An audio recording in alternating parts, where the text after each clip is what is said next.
meeting. Sorry. Okay, who's next?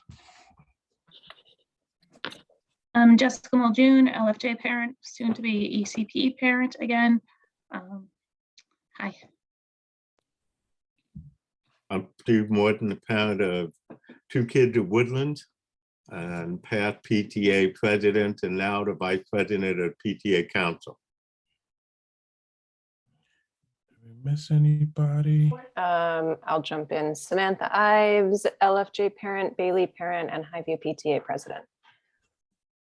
Liz Anastasi, Greenberg Public Library.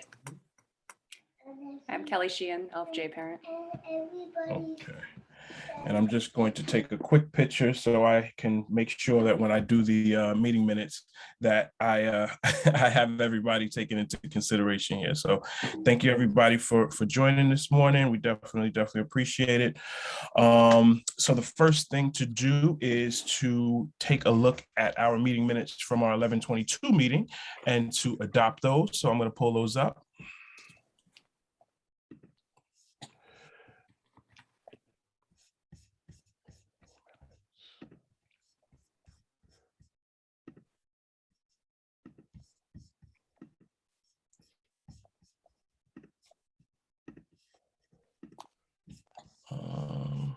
What happened to it? Oh, okay. Got multiple screens going on over here. Okay, so in that last meeting, we adopted our minutes from the. All I saw, I'm sorry to interrupt you. I saw the minutes and then they went away and now I see what looks like maybe a chat. A chat, you said? Yeah, it looks different. Oh, I think I know what happened. Here, let me put this back over here. Now you see them? Yes. Okay. All right. So I'll just look over here to do it. Yeah. So we had a meeting on November the 22nd of 2021. We adopted the meeting minutes from the previous meeting, and we canceled our 12/22 and 108 meeting in favor of today's meeting. I'm sorry, I thought this was already updated. Well, actually, that was accurate before, and what happened is afterwards, the 108 meeting got canceled, and we went back to 122. Okay, so we canceled 12/22. And go ahead, David. Okay. We initially at that point said we were going to, yes, cancel the 12/22 meeting, and then we were going to have the meeting on the 8th. So that's what we did in that meeting. We said, well, let's move it out to the 8th. And then the 8th got canceled later, and we came back to 122. Got it. All right, so then the other one does not have to be reflected on here because that wasn't a part of the actual meeting minutes.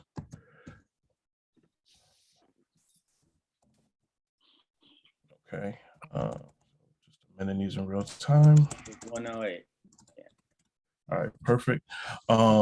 So we had our committee charges, and I apologize, Dr. Iverson is not going to be here this morning. She had a previous engagement.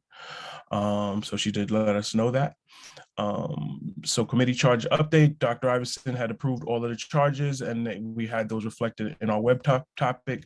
We had Ed McCormick show up and he worked with us to further clarify what we're going to be doing around the district strategic plans. We talked through some stakeholder and business and community outreach plan. Discussed how to access and include what information on the district, suggesting that we add book recommendations for young people into newsletters. So this was was around community outreach plan. We discussed working with the business community on scholarships for students, the potential for using Civic Plus to better engage community stakeholders, creating central identity to help us create a better sense of community and be much clearer. Well, I'm not going to read through everything, but these were the Clearer, ER, sorry. and be much clearer. ER, put an ER after the word clear. What's that word? We talked about creating a more central identity to help us create a better sense of community and be much clearer Our collective values. and be there. Okay.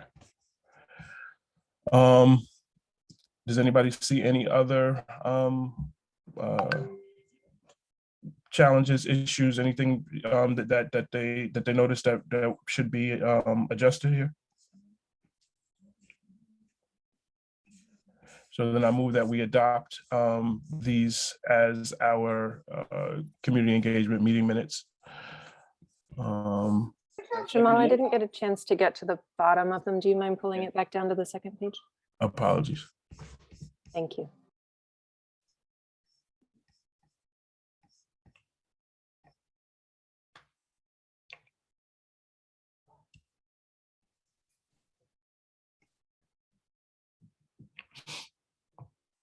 I'm good, thank you. Okay. So I move that we adopt the 11/22/21 CEC meeting minutes. Second the motion. All in favor? Aye. Aye. Any opposed? Okay, so these meeting minutes have been adopted. Sharing. Okay, so now today on the agenda, the first thing we have is a presentation from one of our own, Miss Liz Anastasi from the Greenberg Public Library. Liz, you can take it away. And if you need, you need to share your screen? Yes, please. All right, I just gave permission for that. Thank you. You're very welcome. Great. So let me share my screen.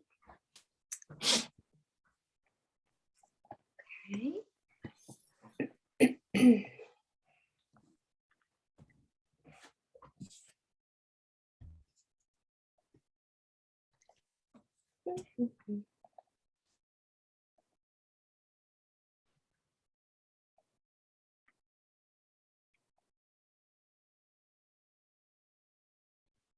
Okay, cool, great. Let's see, can everybody see my screen? Yes, ma'am. Great. Let me-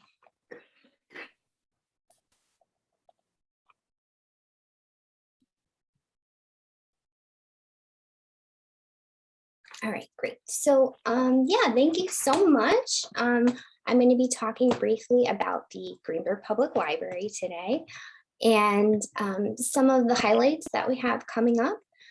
Greenberg Library is on 300 Tarrytown Avenue, right across from all of our fabulous car dealerships and Staples and Bed Bath & Beyond. So it's kind of at the crossroads of a lot of different well, roads, I guess. And we have been doing a lot at the library to kind of keep our classic awesome services that we provide and our users really look for, as well as trying to keep up to date with all of our new digital services, and of course, adjusting with COVID and really kind of looking at the library in a different way. When COVID came, the library physically had to close for a little while. We're back to open now, and we're pretty much back to hours that we were pre-COVID. And we're open late 2 nights a week till 8:30. And I'll go over the hours and everything if anyone's interested. But we've got a lot of really great stuff going on, and COVID's kind of given us the silver lining of having us really focus on our virtual presence as well.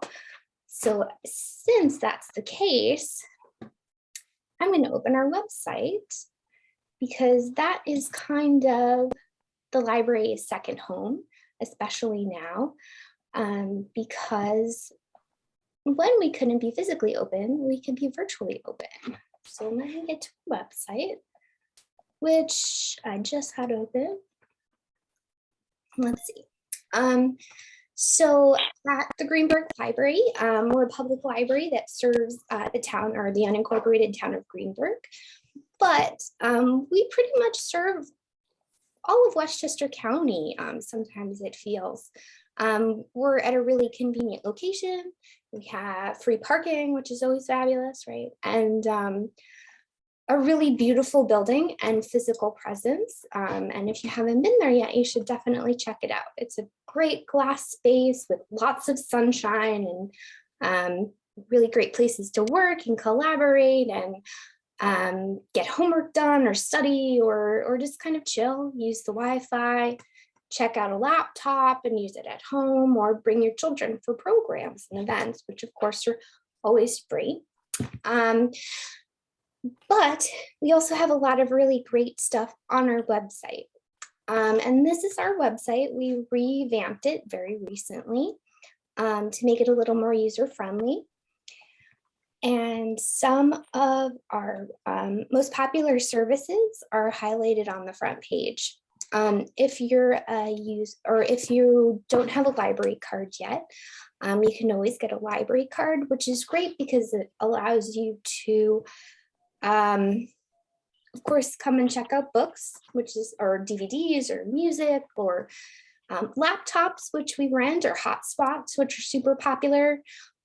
Or which we just introduced recently. We have Kindle Fire Sticks, which are super cool, and you check those out and you can use them to look at Disney Plus at home, excuse me, at home, and a bunch of other different streaming services that you can check out from the library for free. But your library card also provides you access to all of our online resources, which is a virtual treasure trove. So excuse me, one of the things I'm going to talk about is our downloading and streaming resources. Right, COVID has kind of given us all a new interest in streaming services, or enhanced it, right? Netflix, Disney Plus, instant access to everything. So the library has this for you as well, and it's free of charge, of course, with your library card. But just going to our website or checking out our app, and we have access to all of those different resources that you can use to read, to listen to books and music, and to watch. So we've got some really great apps that you can download onto your phone or your device or use on your computer, and you or your children can stream videos. Some of the best bestsellers you can read digitally or listen to in an audiobook. I know I love audiobooks in the car or while I'm like doing chores. It makes it go by a lot faster if I'm listening to a good mystery or something. But we also have some really great streaming services that you can see here. Hoopla, which has tons of videos that you can watch and download. Tumblebooks is super fun, especially if you've got little ones at home, where you can, it's kind of like the like sing-along tapes or whatever that we would have when we were littler, where you would read along and it has the words and it bounces along with the music or with the words to help you learn to read. I know my toddler loves those. Canopy, which has tons of really great content that you can stream from the library. And Medici TV, which has all kinds of concerts and classical music and jazz and opera and ballet. It's really got a lot of great content. All of this stuff you can stream to your device, to your computer, or to your phone, just by plugging in your library card number, downloading the app, and it returns itself. You don't even have to worry about late fees. It is. I'll just ask real quick. So how much of this right here does the school district like know about? Has the presentation you're kind of giving now, like do the principals at the various different schools know that this stuff exists, and are they utilizing it in the schools? That's a great question. We definitely try with our outreach to share the information with everybody, but of course, you know, everybody has got a million things coming at them at once. So we try every time that we can to kind of get the word out. Tutor.com, which is a resource that we promote to a lot of the schools. Let me see, where is that? It's one of our biggest sellers, so to speak, which of course, now that I'm looking for it, I'm gonna forget where it is. Let's see. We have a nice search feature. Here we go. So especially with tutor.com, in the past few years, we've done a lot of marketing around it, hopefully to the schools and everything, but it's always great to be able to share what we have, because we're always adding new things and there's a lot of stuff. I mean, I forget sometimes, we have so much stuff and then I'm like, oh yeah, I totally forgot we have that. Let me check that out. So if these are resources that you're using or your family's using, or if you're in a conversation, like the other day I was going to get my haircut and I was talking to my friend and we were talking and that she's like, oh my gosh, I didn't know I could get free tutoring online from the library with tutor.com, or that I could stream videos for free and watch them on my phone while I'm waiting in the doctor's office or something. So a lot of it too is word of mouth. So if you hear someone who's like, oh, I wish I didn't have to pay for my millions of streaming accounts or something, the library is a good way to get that stuff for free. And you're already paying for it with your tax dollars. So you may as well utilize it. Stephen, did you have a question?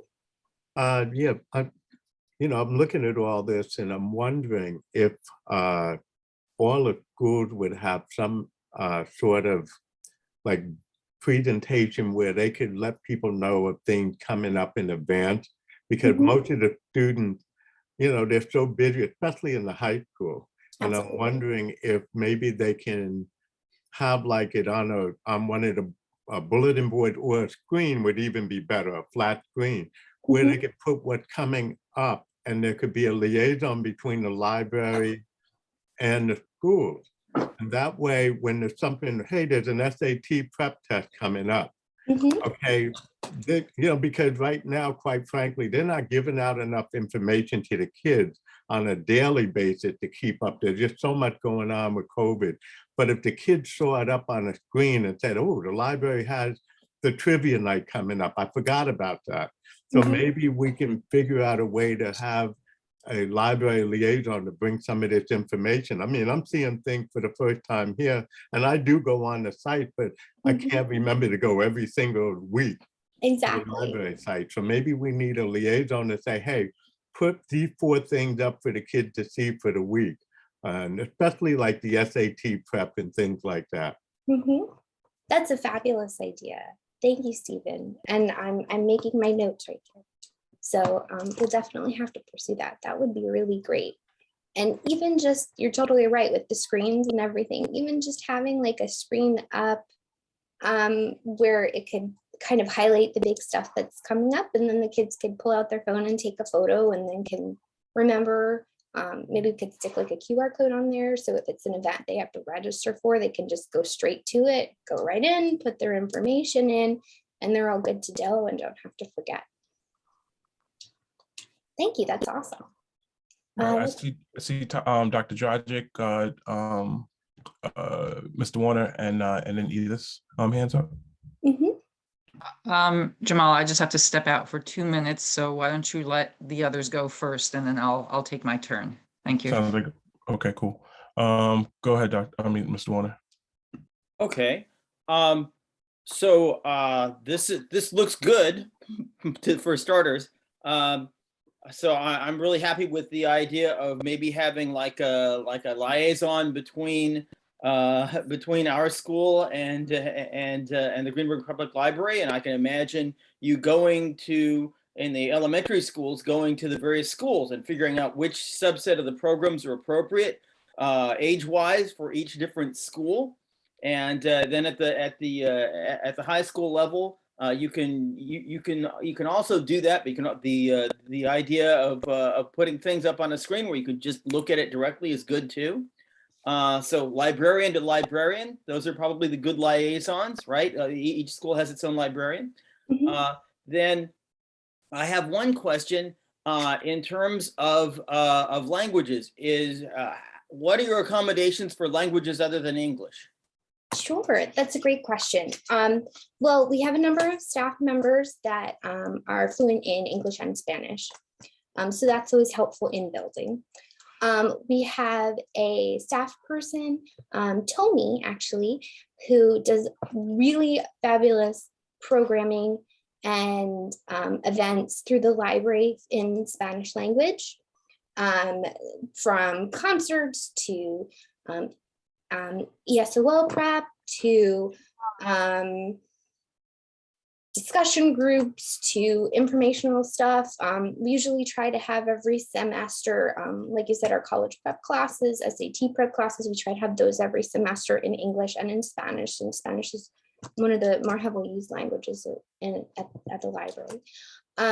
We also have a number of different conversation groups, actually, which have really been getting popular, especially over COVID, which are conversation groups in a number of different languages. Let's see, we have English for non-native speakers. That's popular. Okay.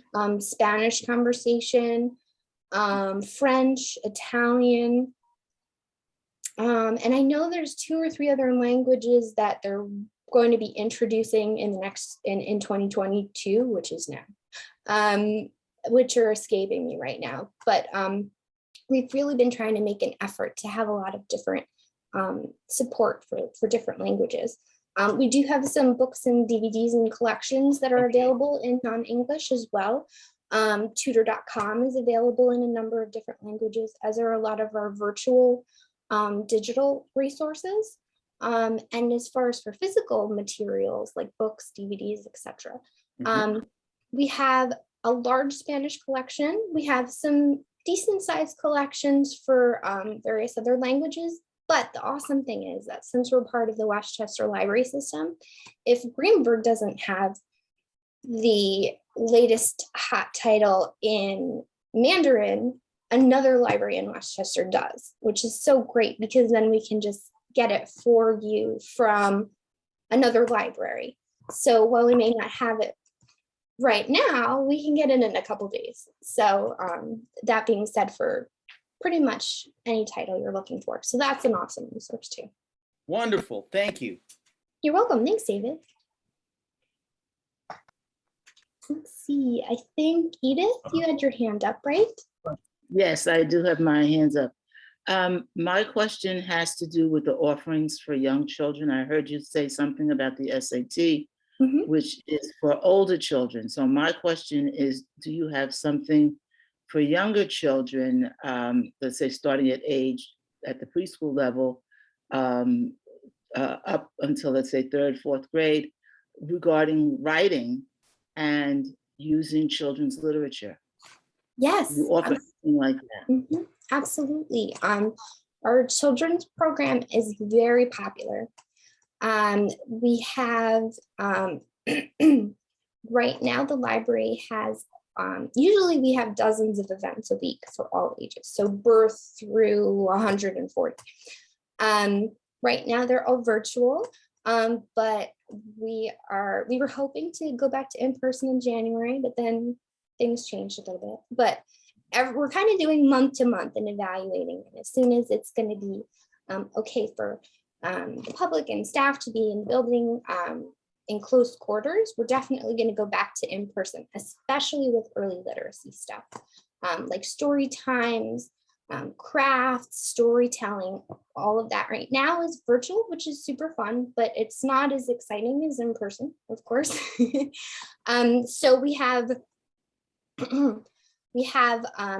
story times and storytelling and different early literacy interactive programming every week for children from birth through, well, 18, but especially young. We have toddler time and baby lap sit and Mother Goose programs and preschool crafts and stories and all kinds of programs with STEM and math and art and music and chess club, which we're hoping to bring back soon, all Okay. supporting our children.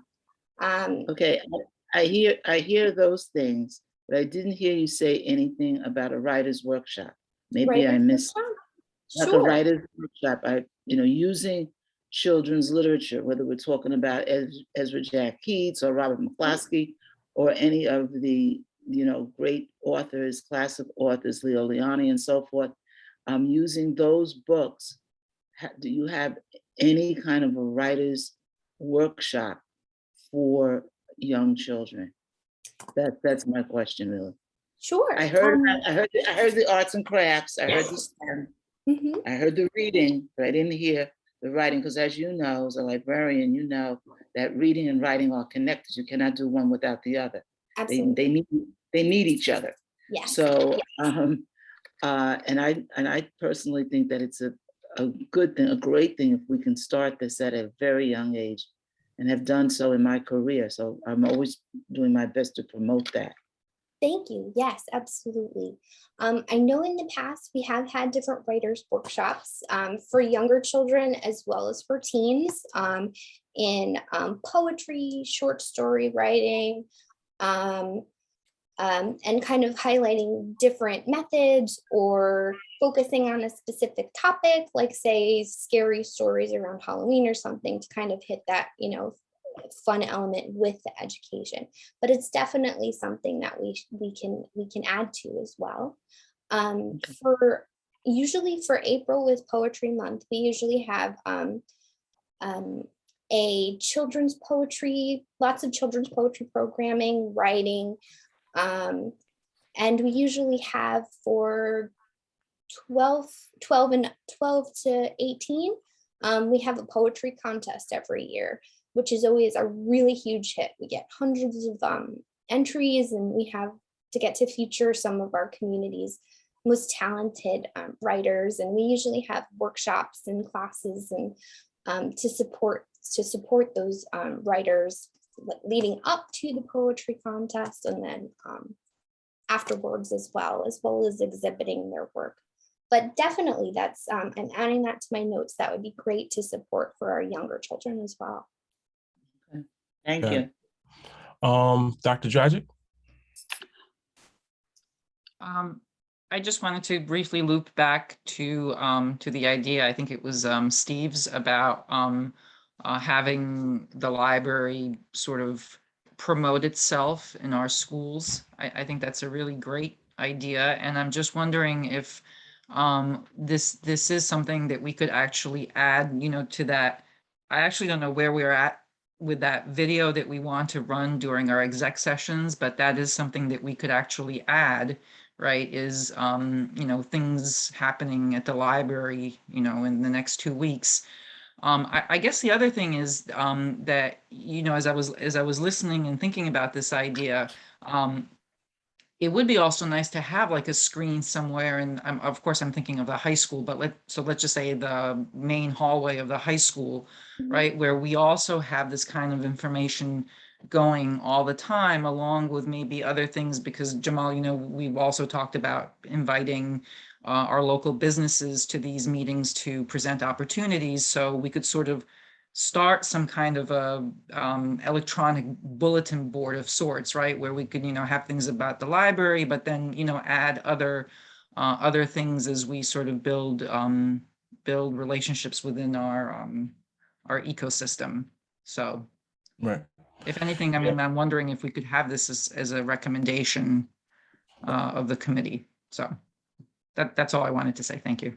Thank you. And that would be great if that was something we could do. We're always looking for different avenues to communicate to the students and the educators. So we're pretty game for any awesome ideas you guys have. So thank you. So on that note, and I see your hand up, Samantha, but just sticking with the same exact thing, Liz, who potentially would be, said liaison that would be able to say, you know what, that they're going to connect and outreach, directly to each of the librarians, at the school to kind of start this process, because there's a number of things that can be done, but I forgot who said, like I guess it was Stephen, around the specific, like library to librarian within the school. It seems that that's the best way that we can actually take this from a good idea to something that's actually happening. Sure, absolutely. Well, we definitely have really great relationships with the school librarians in your district. Okay. And they've always been very responsive in helping us get into the schools when we have something to share, or when we have like last year with the middle high school, every Friday, it was last school year, right? Everything blends together. We had a really great connection with the guidance counselors who were doing all of the social emotional learning, and the library was able to bring a bunch of different topics to the Friday afternoon lunchtime slot to all those classes, which was really great. And I think it was also a lot of our storytelling programs we were kind of giving through the school librarians, and a lot of the classes were able to tune into those too, which was really fun. But absolutely, if it was a matter of relationships can always be strengthened, and if we were to do something directly, like with a liaison, that would probably be myself. Even so, like I could gab from all my colleagues and things and say, okay, what's the great stuff that we have going on? I can take a look through the calendar, get the details. We usually have virtual flyers for all of our events that we put up on our screens in the building anyway, so we could even just take the work that we're already doing and have it distributed in other places, which would be awesome. Yeah, I mean, I think that that's definitely right. I mean, one of the things, and I take a lot of this, on myself in terms of figuring out how we operate within this committee. I think we come up with a lot of good ideas, but I'm trying to wrap my mind around how we take ideas into direct execution. So what's popping into my mind is that is potentially getting you and Dr. Iverson, or specifically it may be going up is actually the best way, is starting with those librarians, and bringing each of these ideas and seeing what we can get them to be behind, because I can't see. I would think that all of these things would work for them as well, that they would want to be involved here. So let's get to Samantha and then Edith, and then we're going to move on to our next topic. I'll try to be quick. Liz, the library's been doing everything right for my kids' age group. I've been bringing my son there since he was literally 2 days old, and we were just there last week. And I want to commend your work on the website. I also want to commend your community outreach from the perspective of the PTAs. So last year, when we were all hybrid and doing a lot of resources online, your team was incredibly active, reaching out to the PTAs, making sure the students knew almost weekly what they could tune into. And we took it upon ourselves to publicize that. Sorry, the dog's squeaky toy. To publicize that on our website and social media. And I'm getting notifications and outreach through the principals in my kids' schools, through the librarians in my kids' schools. We've had library card sign-up days. Your team came to our PTA back to school, which was pre-K through 3, I think. So you're doing a lot of this work already, and that's not to shut down this committee. Our work on the committee is to continually ask questions and probe and build on whatever good ideas we hear. And obviously you're bringing us a lot of good ideas. So to my mind, just speaking as PTA leadership and knowing how transient we are, because by nature of our schools, our PTA leadership turns over every 2 years. I like the idea of formalizing your relationships within the schools. just so that there's a constant communication.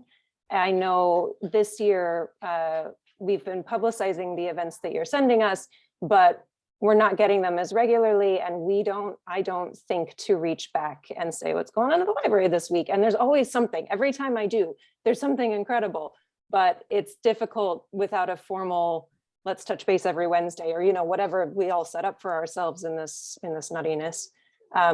It's difficult to keep these opportunities front and center for our students. So I want to commend the work you're already doing, and maybe, if anything, just ask that the work that's already there get heightened and formalized a little bit to help it stay more consistent for our sake, because we want to be using these resources. Thank you, and that's great to hear, and it's good to know that that we have to make sure that we're remembering from our end too to send that out on a more regular basis, especially now that we're back in the building and it may not be on the forefront. We have to make sure that we're keeping that in our workflow. Absolutely. Thank you. Ms. Horn? Yeah, I just have a question. I guess it's really for you, Jamal. Do you know if the librarians in the schools meet together as a group, whether it's virtually or in person? I do not know that.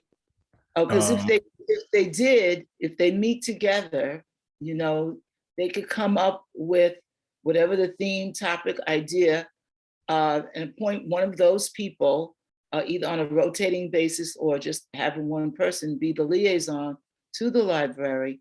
And then that could be the connection, if they, in terms of a collaboration. So that's just the thought. It's a good idea. Especially since today, when I say today, in general today, we have Zoom. So it's not like if one librarian's in one school and another librarian's in another school, now you have to trek from one school to the other school. You can do it all through technology. That's That's definitely a good idea. And it's something that will have to go to Dr. Iverson, because what we as the board have to be careful not to do is, I can't give the librarians work to do. You know what I mean? All of that kind of has to go through Dr. Iverson. So as part of the follow-up to this meeting, I'm bullet pointing some of the suggestions that need to go directly to Dr. Iverson. Within the next couple of weeks, I am going to be having a meeting with Dr. Iverson about some of what we're discussing now, but some things that we had already need to kind of bring some completion to. Tanya actually mentioned the idea of the videos. I'm not sure how much you guys know, but we're kind of behind in our tech department right now after a couple people left, so I'm trying to give them some grace there, but I do want to kind of get some level of, this is when we do expect to be able to put some of these things in place, based on when the staffing shortages start to solve themselves. Okay. All right. That was just a suggestion. Okay. No, a very good one. Thank you. Okay. David? Kick it back to the technology committee, the technology and safety committee, because a couple of years ago, we actually started work on one of the initiatives was to put up more screens that would rotate through different ads for different program offerings that we would have. And then I think COVID hit and everything went sideways. And yes, the staff shortage will temporarily slow things down, but if we put it on the queue of things for us to get back to, that's a good handy reminder, and eventually we'll get there. Okay, good idea as well. Stephen? Just a quick thing to Liz. Want you to also mention to, especially we have younger parents here, quote unquote, with younger kids, since I'm feeling like a senior these days. The battle of the books. Absolutely. And a lot of them don't even know about it, and a lot of the parents don't know about it. And to me, it's one of the most instrumental cohesion that we have with the school and the library. And personally, I watched my kid who hated to read a book in 2nd and 3rd grade, and you know who he is. He's now an expert reader in 8th grade and writing essays because of Battle of the Book, because me and my wife decided to push him toward the reading and the writing about it and writing reports on it on his own. And that's what Edith was trying to say. And now he won essay contests in this area and he's reading like crazy, all because of Battle of the Books, which came from the library. And when he was, like I said, in second and third grade struggling, and now I look at him and he's reading way above and testing a year and a half ahead. So I think this is something that the library is essential to this kind of, cohesive force to get a better education. Thank you. Oh, one more thing, that maybe we can use some senior citizens as liaisons to help with the librarians, maybe to bring the community in. Maybe there's a couple people in the library you may know who would want to work with the librarians and seniors, and that would bring the community together because you would have a person that, who knows people out in the community. Maybe they can help out with it. That's a great idea. Thanks. Thank you. Okay, Yeah, that's good. Sarah?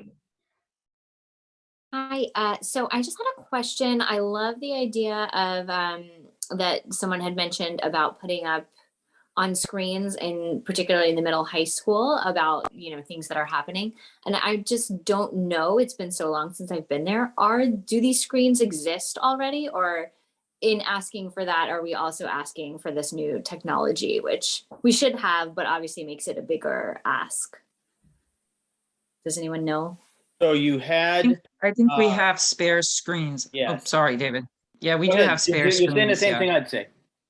Okay. We do have spare screens. There's a replacement program for screens, about a 3 to 5 year replacement program. And so things get rotated out of use in the classroom. And so there are things that are not the latest that are still in existence, and they can be repurposed. So and the screen technology got a lot cheaper, well, until very recently, than the older smartboard technology. And so the screens, they were actually trying to figure out which classrooms could get away with having screens instead of smartboards, and moving in that direction. So yes, there are screens. Okay, perfect. Yeah, so I think that's a wonderful idea. Any partnering that we can do with the library is great. Thanks. So like I said, we'll definitely be bringing this to Dr. Iverson to consider, because it's definitely a very, very, very good idea. So moving on, I just wanted to, speak to a little bit of, something David and I had, well, we've all kind of discussed it. We talked about, the events that we were going to do this year. And I want to, with the, I guess we're at the halfway point. I want to try to, start to get, well, first of all, thank you so much, Liz, for your presentation. We definitely appreciate that. We know that the library is a staple in the community, and we appreciate what you had to share there. Definitely. I'm going to put my email and contact info in the chat too, just in case anybody doesn't have it. So if you have any other questions or suggestions, or oh, and we also, in addition to the Battle of the Books, which is kind of our older kids, we've got our 1,000 Books Before Kindergarten initiative too. So if you have some little guys who are voracious readers who want to join our awesome 1,000 Books Before Kindergarten club, you can ask me about that too.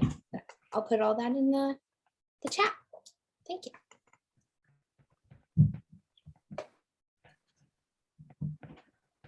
I'm just writing down all of the available stuff. So yeah, in terms of the 2022 events, and David is always able to roll these, off. I have a couple of them kind of written down, but I want to pay attention to, what we're kind of going to be doing next as the year goes along. So, we talked about the Meet the Principals events, like the awards, like Nettie Jackson Award. I thought I had all of these listed out.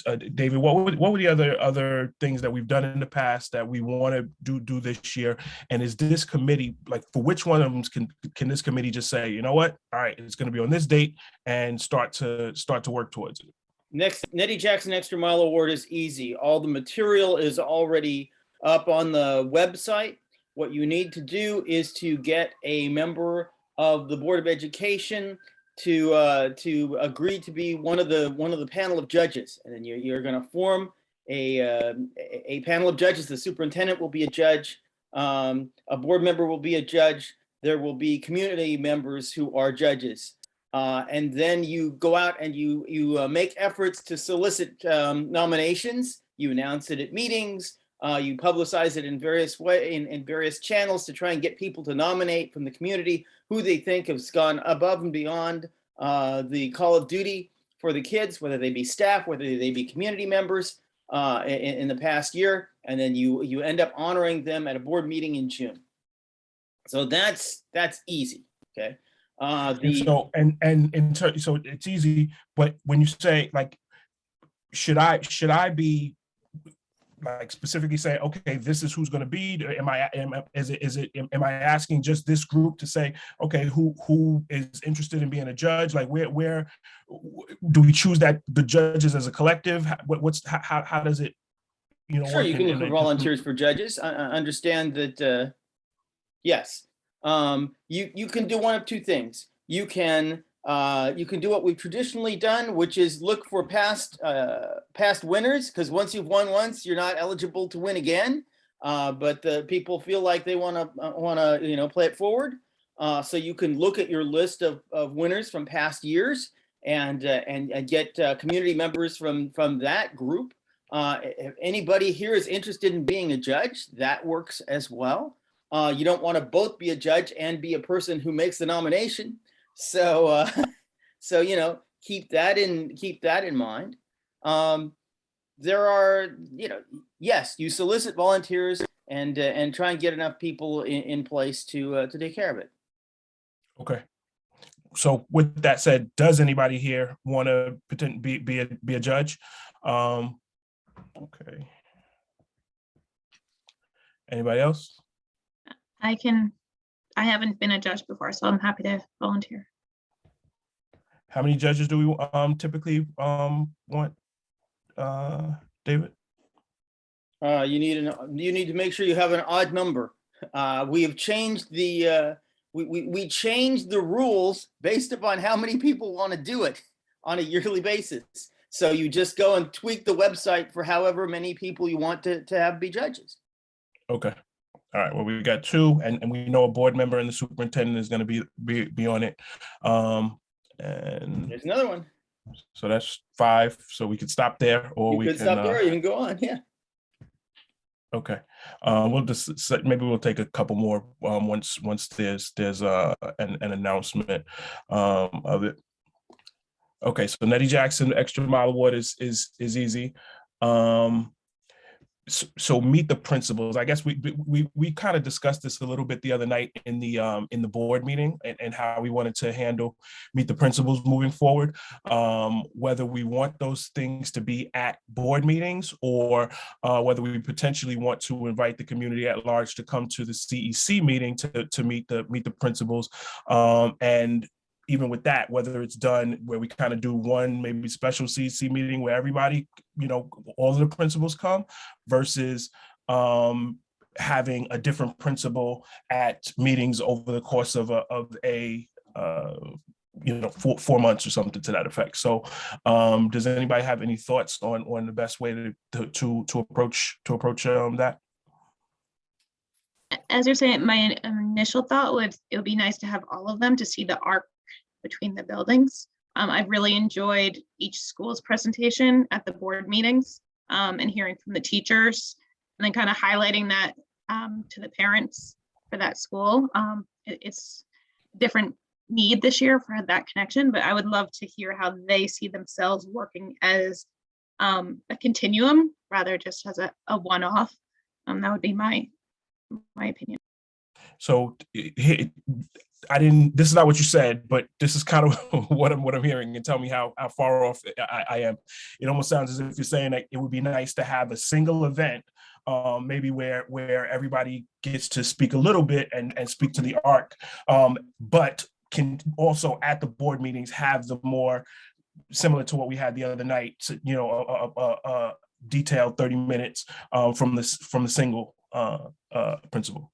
Yeah, because at that meeting, as board members, you're pushing them in different ways than we might as community members. And there's a different level of accountability for you to ask questions of them. So I think that's great because you're getting a really in-depth presentation from each school. But I think from the community, I think for the principals across the board to hear what some of the needs are and concerns, because a lot of what comes out in this meeting can't necessarily be done by this committee. It has to be done by the school administrators. So I think to have them kind of to see, like, we would love a library continuum from ECP to 12, and some of them might be doing that really well, and some of them might be able to build on to that. I think it would be important for them to hear that in one conversation. Okay. So I like that. And I'm thinking, you know, perhaps we look at like March as like our March CEC meeting. We let everybody know ahead of time that this will be the Meet the Principals CEC meeting. And we can I don't know what else I want to say there, but I think that it's a good idea to do that one thing and look at perhaps March as the time to do that one event. So we'll bring that up to Dr. Iverson as well. I see Tanya, and then I see Samantha. I think Dr. Iverson really is the one who needs to be consulted on this first. I don't know if other administrators have an obligation to show up to committee meetings or if they would want to. So I think this is really, a discussion maybe to be had with the superintendent. Okay. Before definitely before we send out an invitation. So. What we did previously was a combined CEC superintendent's tea or superintendent's breakfast, and therefore the superintendent was nominally the host. So you, Jamal, would introduce the superintendent, and then the superintendent would introduce the principals, and then the principals would talk about each of their sets of programs and how they interrelate, and then you do Q&A with whoever wants to ask the principals questions. That's actually a fantastic idea. So maybe we'll roll with that. But to Tanya's point, we will bring that up to Dr. Iverson. Samantha? Cool. I'm glad to hear an outline, because that was what I was going to say, is like Jessica is saying, it's so valuable to have them all in one place. We don't get that. We do get the school presentations, but if we do follow the structure that we've had in the past with principal teas, and like David was saying, with a brief presentation, brief introduction, brief presentation, Q&A, I think that's great. My concern for the principal's time and our committee time and the benefit of the community is that they do the school presentations. So they do have a presentation ready and talking points ready. And if it's not structured, I would be concerned that we would just be asking them to come repeat that exact same presentation, which may not be of much value to us or to them. So I would love it to be a little more structured. But the structure David suggested, I think, makes a lot of sense. And I've been to that tea back when it used to happen, and I think it's effective. I guess that's my only concern, is having a structure if we're going to bring them all in one place. Got it. Stephen? Yeah, kind of piggybacking along the whole thing. I don't even know if each school has a presentation set up virtually, or to go online and be able to click through. But around the time of February and March, there are parents who are trying to decide whether they're going to pull their kids out and go to private instead of public. So I think we need to work on getting the community to be able to find out information faster than March, where you can say, let me go up and see what the deal is, and be able to communicate with the principal and the administrators even earlier than March. For maybe for the future, you have something that details, like I just went on, because my son is getting ready to look for colleges, I just went on and did a tour online. And that tour really told me so much about the school that I could say, oh, wow, now I know I want to plan to go there. So I think we have to look to the future of Greenberg like that, because I'm getting calls from parents who are saying to me, can I talk to you? What's Woodland night? I don't want to hear about all the gloss. Tell me the good, the bad, the ugly. People are trying to make decisions whether they want to send their kid to Woodland. And since I have 2 kids there, they want to know. And I'm glad to tell them. And I tell them all the positive things going on. And they say, I didn't know that. I didn't know that. I didn't know that. And I said, well, did you hear anything at the Board of Ed when they had the Woodland presentation? They say, I don't go to the meeting. Mhm. So right now you have people who are not going to the board meetings who are supposed to find out about Woodlands. So where's the gap being shrunk? We have to figure out a way to get the community to say, I want it now. Let me go online now. I want to see what they're talking about.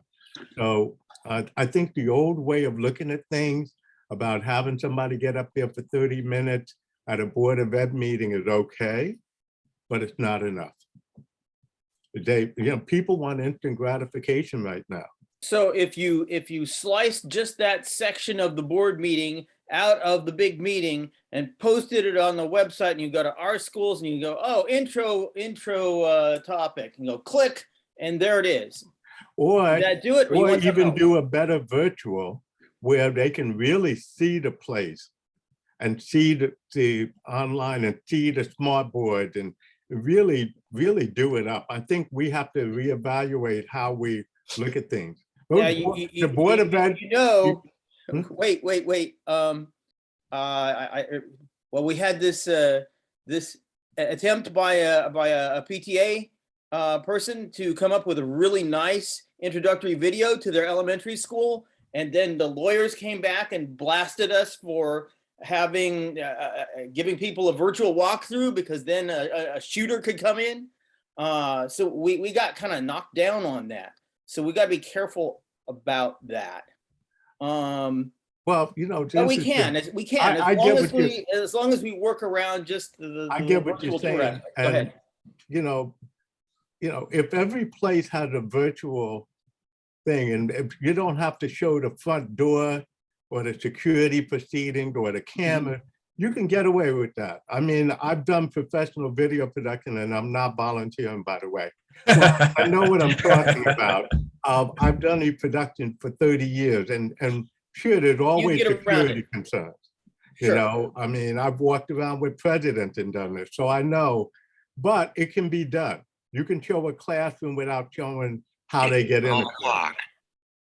So, there's things we can work on to get the community involved, but we have to go further than just the typical 30 minutes, because some people just turn it off and go to sleep, but they want it the next day and they want to see it.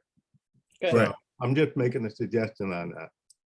Yeah, it's a good suggestion. It just, it's who's going to do it, and what how long was it going to take them to do it? What's it going to look like? I guarantee you, Jamal, there are 13 to 14 kids in Woodland who can kick booty. Okay. Doing a video presentation. We have a live television studio there. There's no excuse not to get the kids involved. We don't have to rely on just one person. These kids can do better videos than the people we're paying, for God's sake. So we have the resources. We can teach the kids how to do video. They use their smartphones better than we do. I think we're shortchanging what we have at all these schools. Even some of the kids at R.J. Bailey could probably do a better job. I don't disagree at all. And I think we'll have to clip this piece, out to, make sure Dr. Iverson takes a look, because it really comes down to her being able to say, yes, this is a priority. This is who is going to work with the students on a day-to-day basis to create what it is that you're describing. So yeah, I like it. I like it a lot. Ms. Horn? Yes, piggybacking on what Steve said, if it comes from the kids, those kids who are proficient in technology, and they can give what it's like to be at Woodlands from their perspective, not from an adult's perspective or a teacher's perspective or a parent's perspective. They listen to their peers, and adults, they're kind of on the periphery at this stage of their life. So I do think that's a good idea to do that. I also think the timing is also important as to when you do these things. I find that people are most excited about school naturally at the beginning of the school year. So just like you have back to school night and you get all the parents, they all come, okay? And they want to hear what the teacher has to say, yada, yada, yada. Okay, you can have something similar to that with the principals in one setting or one grouping, not necessarily each school doing their own presentation on a different day, but in one place at one time, maybe 10 or 15-minute presentation, could be via Zoom, what have you. But the thing is that it's the timing and the beginning of the school year, I would say up till November, the beginning of November, because when you do it in March and April, unless you're talking about a new cohort of people coming in, it kind of falls flat. That was my experience. So if you had a new cohort coming in, and let's say for September, and you did something in April, that might work if you play it up really well. But otherwise, I would look towards the beginning of the school year, because that's when people are most excited. Yeah, it makes sense, and the reality is anything that gets done now can be utilized in the beginning of the school year too, particularly if it's, I just wrote down the idea of maybe, doing something like a day in a life where, they have these different TikTok challenges and things to that effect. Give the kids a day in a life challenge and let them, come up with all kind of little small 30 seconds here, 45 seconds there. That ultimately gets utilized to put together a bigger, more comprehensive type communication that can go out in the beginning of the year. And I just want one little point. We also have to remember that the students, no matter what their age, whether they're 4 years old in preschool or 17, 18 in high school, they are stakeholders too. And you have to listen to them. You'd be surprised at some of the ideas that they have that we as adults don't take into consideration. We think we know because we guide them and all of that. But they have some great ideas as young as 4. I've seen it, I've been there. Just saying. Facts. Okay. Sarah?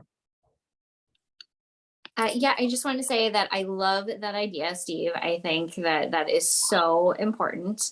I work at a college now and, in that capacity, and I see them doing that. That's what they're doing to get in students that can't, that don't want to or cannot come physically. So I think if we do that, that's good. And I just also want to emphasize that private school families are making decisions now. I'm part of that private school community right now, and the parents are talking about it. Like, we're talking about what's going on next year, what we're doing. So people are going to be making those decisions in the next couple of months. So the faster we can move on this, for now, the better. I will really like the idea of maybe the high school students starting it, doing one kind of on their own, being overseen. But I think that's a good way to kind of get around we're short staffed right now problem. And I do think that this coming year is a good opportunity to maybe get some of these private school families start to come back. The COVID regulations are changing. It seems like the public school is learning how to manage it, which, I know for a fact that a lot of families switched because of that. And so if they know that things are different, they're going to start looking at our schools and say, what does Greenberg have to offer? So yeah, I definitely think in the next couple of months that could be important. Samantha, did you just raise your hand or was it up before? No, I just raised it. Okay, I want to try to circle back around to where this conversation started, which was whether or not to invite the principals to a committee meeting or have their own event. Because if we're talking about this year, this next couple of months, something 6 weeks from now, even on a professional video timeline, that's really hard to turn around and launch. And what we can do effectively this year is find an effective format, invite our administrators, to present and record it and make it widely available. I think we do want to capture those families, and I think we do want to do it right now, because Sarah's right, the conversation is happening right now. Got it. Okay. All right. So yeah, Dr. Iverson, we'll have a lengthy group of things to discuss with her in the coming days. Okay. Any other events, David, that we should be thinking about? Anything else pop into your mind that I did not mention? Well, obviously you have your end of year barbecue social event that like the unofficial non-district event that happened at the beginning of the year. And that has to do with, that's going to have something to do with, you know, what COVID is like by the time spring and summer comes. The district art show thing, I think we probably better wait another year before we go back to that, because that's largely an indoor event. Although we could possibly see if the space is open in the hallways at the town, and, you know, keep our hand in terms of getting the students' art in, and we have to talk to the art teachers and see if that's feasible now. I mean, I would just quickly say that perhaps if there is an end of the year type social event, but that's outside, perhaps the art can be done there as well. Maybe, you know, piggybacking the two would make some sense. So we can think about that. Tanya? Yeah, I definitely just want to, you just said what I wanted to say, which is that actually, I think we should do the art show. I think that's really important for the kids and for the families to see that kind of thing. And, you know, we could do it very late in the school year, and you know, pick a beautiful sunny day and have it all outside. So I think actually that will almost be nicer than having it inside, quite frankly. Right. And it encourages participation at the, you know, event, and you know, likely more people will get to see the art. So I think that would be good. All right, so moving on. So in terms of stakeholder and business community outreach, I have been slacking. It has not happened in the manner that I would like for it to happen. So, you know, I apologize to the committee for that. I think the biggest kind of, okay, how do I get this done, or how do we start the process, is what exactly are we saying to them? You know, I think it's, you know, what keeps popping into my head is, you know, hey, we want you involved, but it's when coming up with the details of what these conversations should look like, I'm drawing a blank. And so I wanted to collectively today spend a little bit of time saying, you know, it's if it's Regeneron, if it's Tesla, if it's what, you know, taking 5 that can be called between now and the next meeting, what exactly do we want to say to these businesses in order to get this conversation started, in order to make it something that's going to be interesting and intriguing to them, and not just a call where it feels like we're asking for something, and they feel disconnected from the overall conversation. Tanya? So I really think that the simplest ask of any of these companies is what they can do mostly for our high school students in terms of internships. And I think that that's really where the conversation should start. I think, you know, we can't, you know, do everything all at once. So that would be my recommendation, is to simply call Regeneron, call Tesla, call, you know, make a list of just 5 companies, you know, big companies here, and just ask that question. Is it possible for them to commit to having X number of our high school students every summer do internships with them? Okay. Anybody else? Along the same lines, although maybe during the school year as opposed to during the summer, there are various programs. What I was hoping was going to happen, I know you were attempting to get it lined up. We were going to try and get somebody from the high school to come in and talk to us about what the opportunities were, so that when we go out to the companies, we have a little more in-depth knowledge. So there's long term, there's what puts you in with the science research program. There was the Society for Black Engineers piece. There were opportunities as WISE mentors in the spring of the year. There were possible opportunities with the International Baccalaureate program for kids who have long-term projects. And we wanted to figure out exactly, who the contacts were and what they needed and what they were willing to take in. And then we could go and say, here are the specifics, and this is what we need to know. And then we just go out to our 5 people. I don't know if did you make an attempt at scheduling that and it didn't come through because it's the Saturday meeting, or what happened? I did make that attempt. It's not scheduled as of yet, so it's following up with Dr. Macaluso. Dr. Macaluso. Okay. Dr. Iverson said that he would find a teacher to kind of come on and help guide this conversation. Really, I don't want to wait necessarily until we get that to start the to start the process, unless I talk to him next week or something to that effect. But he's gonna have a teacher come in front of the committee writ large to say, here are some of that science teacher's ideas on how we connect the specific to science with some of these organizations that have kind of a technology bend to them. So we will get that. Perhaps that can be what Dr. Dragic is saying. We can do first. Just talk about internships, and then see if we can deepen the conversation based on what the science teacher comes up with. Yes. Liz? I would say I think that sounds like a great idea.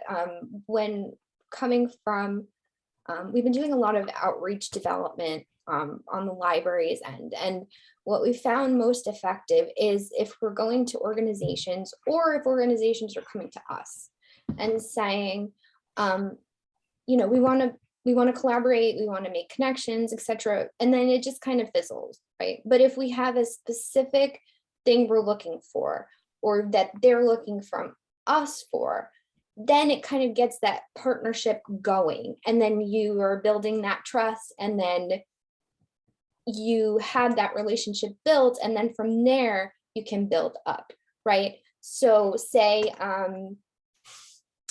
if it was for internship opportunities, right? All of the students need, or maybe you're looking for places that some of your students that need volunteer hours can go. Maybe they have volunteer programs, or we're targeting it based on the organization that you're talking to. So if you're talking to like these tech companies, if you have specifics in mind, because that's probably what they're going to want to know is like, okay, great, this is awesome, but what are we going to have to do, or what do you want from us, and what can you give us versus what can we give you, that reciprocal. So if you have a tangible project that you're going to them with, I think they're going to be a lot more likely to be responsive than if you're going generally. Not that you can't, and then you could say, this is what we're looking for.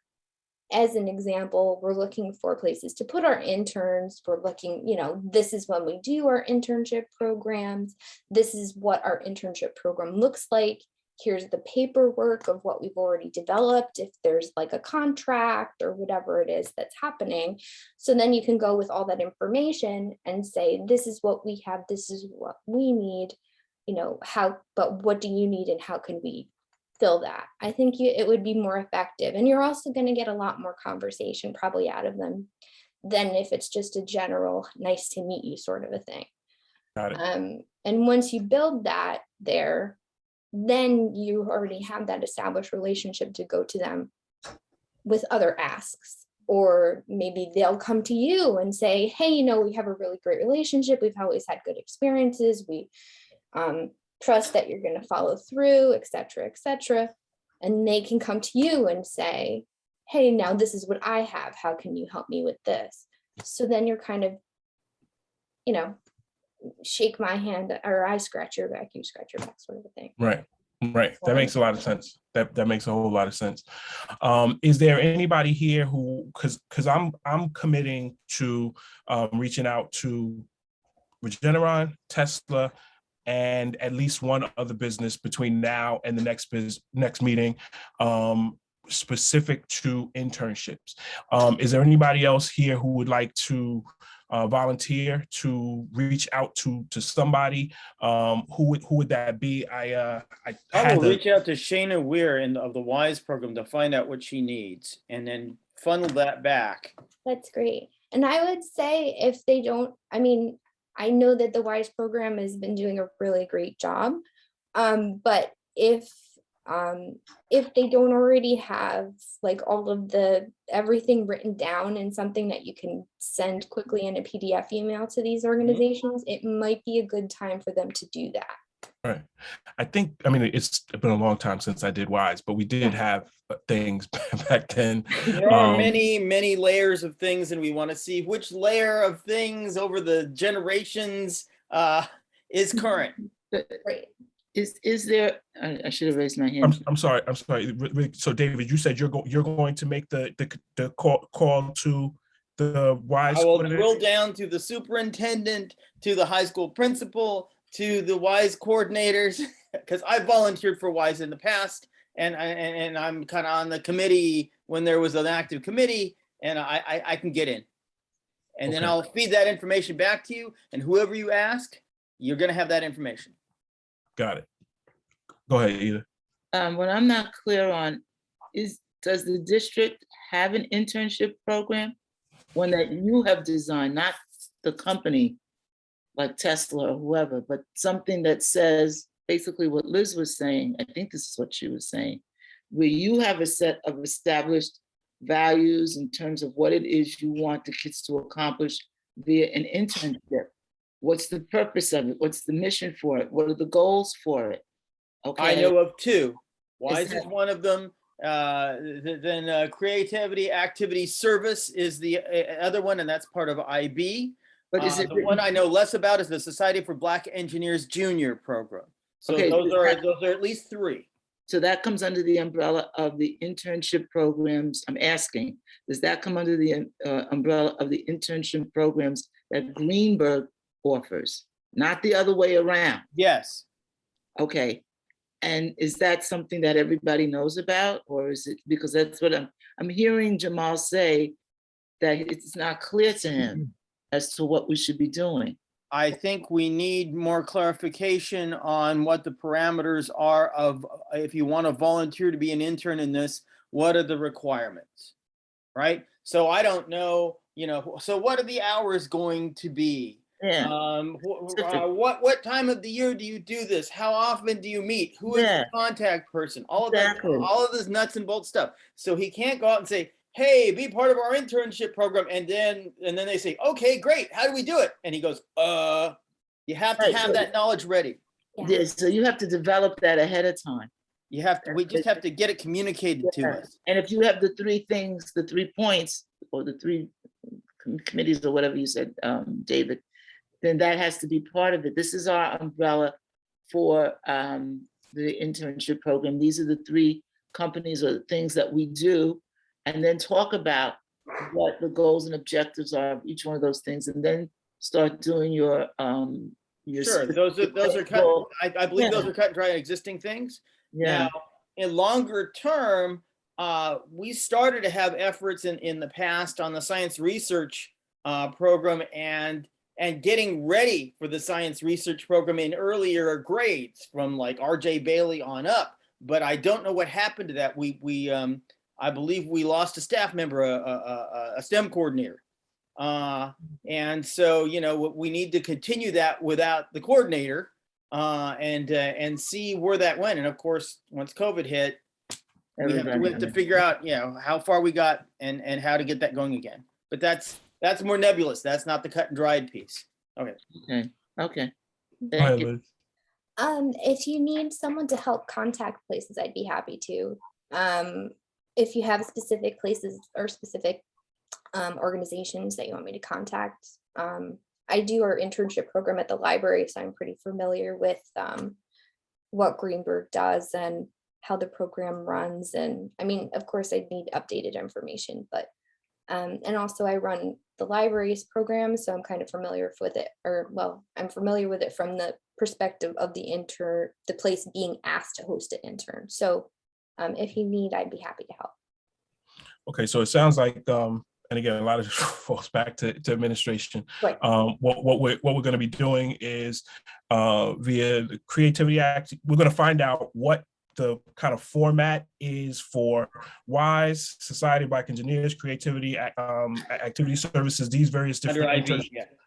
What the ask are, like what our focus is with those, so that we're not just going and saying, hey, can you provide us some internships, but these are the programs that we have currently as a district, and how can the specific, how can whatever you're doing fit into to what we're doing. And so it's, without even seeing those things, it's hard to, kind of say what the specific conversation is gonna be. So literally for Monday, and when I put something together to communicate with Dr. Iverson, I'm going to try diligently to make sure that meeting happens ASAP, so that next time when we are meeting, there's actually some, like, we call this person, and this person. They said this, and this, and maybe they said, get out of here, we don't have anything for you. And that would be, I doubt that that's what they say, but at least that would lend us to be able to say, okay, well, let's adjust what our communication strategy is, or just expand, who it is that we're talking to. Mm-hmm. Okay, so Johan, and then Tanya. Hi, this is Johan Snags. Johan, thanks sorry for the opportunity to speak. I'm just curious, I joined the conversation a little late. I hear a lot about technology, engineering, and curious if local businesses could and should be included, so that we could teach the kids entrepreneurship as well.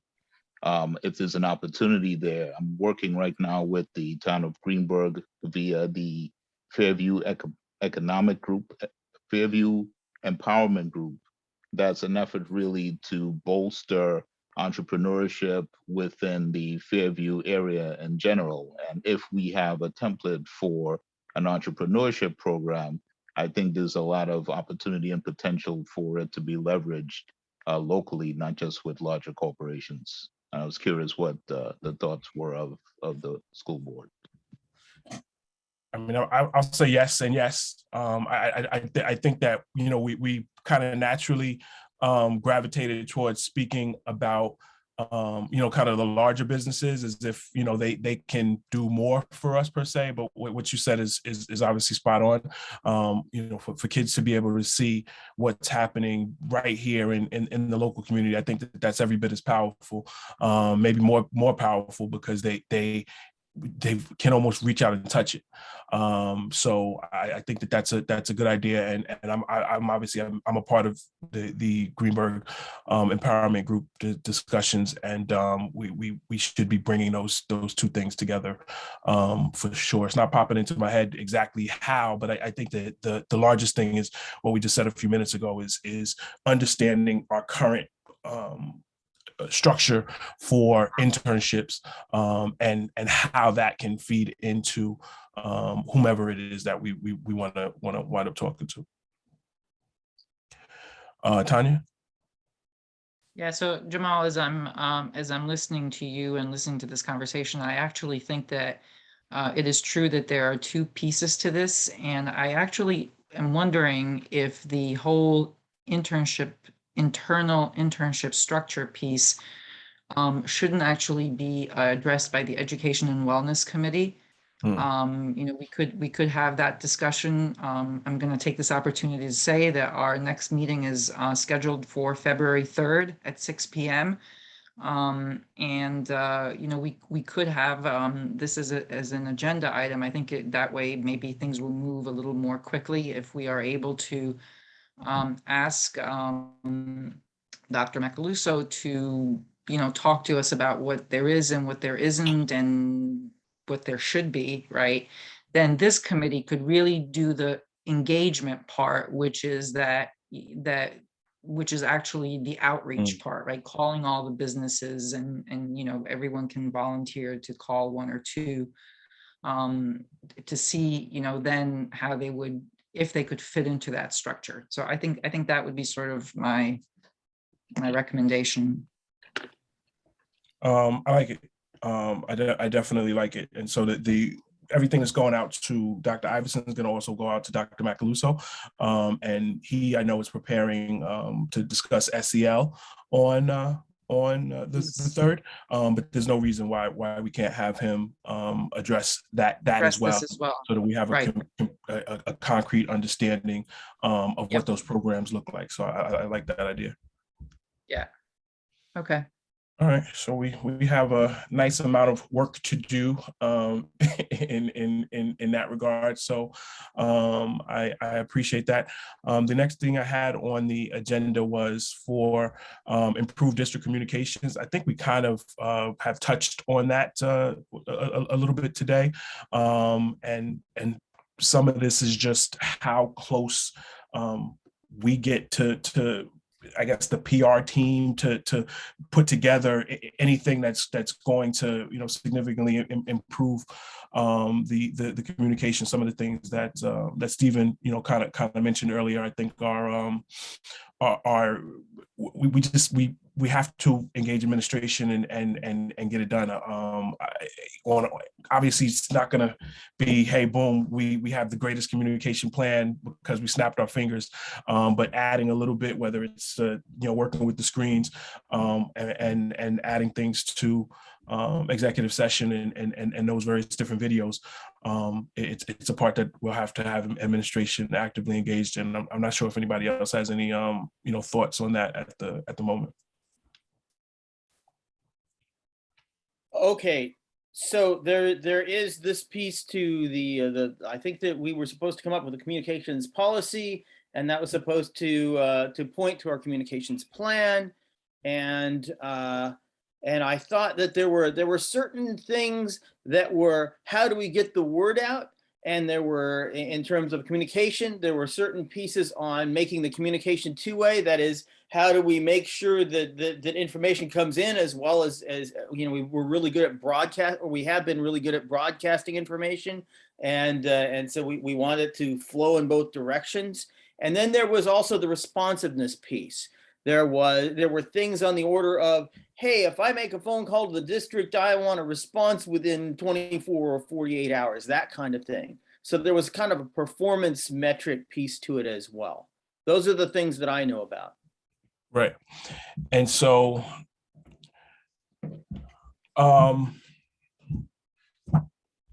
do we have there is currently a communications policy, correct, or of some sort, or is it? Because I know we talk about the community engagement, but I guess the communications piece probably gets a little lost. But is there some? There's not a policy labeled communications. Okay. That I know of. Okay.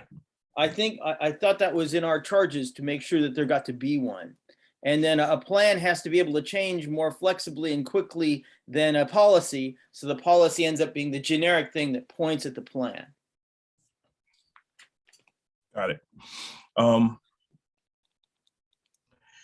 Yeah, I mean, I see why it's important to have administration on these calls, actually, because so much stuff falls back into their into their bailiwick. And I know that Dr. Iverson, she definitely let me know that she wasn't going to be able to make today, but we'll have quite a bit to add to her plate. And the biggest thing, because I know that we're not going to snap our fingers and have all of these things addressed or answered to for the next meeting. But the big thing that I would like to see is for her to say, you know what, we're going to pick this part up in March. We're going to pick this part up in April. We're going to pick this part up in preparation for next year having a significantly better communication style and or policy.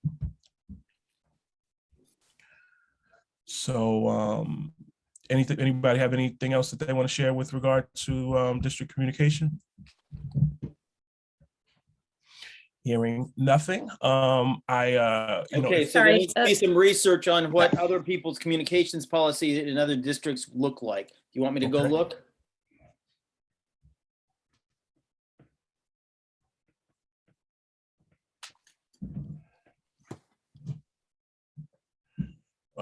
Okay. Okay, we'll do. Other district. Policies. So, I mean, I think we got we've gone through a bunch today. We certainly have a number of follow-ups, and I definitely appreciate everything. Does anybody have any additional questions, comments, concerns, things that they would like to address before we close? All righty, well then I will leave you guys to your enjoyable cold Saturday. Please, everybody, find ways to stay warm, and I appreciate you guys, and you guys will see the meeting minutes come together for next week, and I look forward to when next we meet. Thank you. Thank you. Thank Thank you, everybody. Thank you, everybody. Bye. Bye.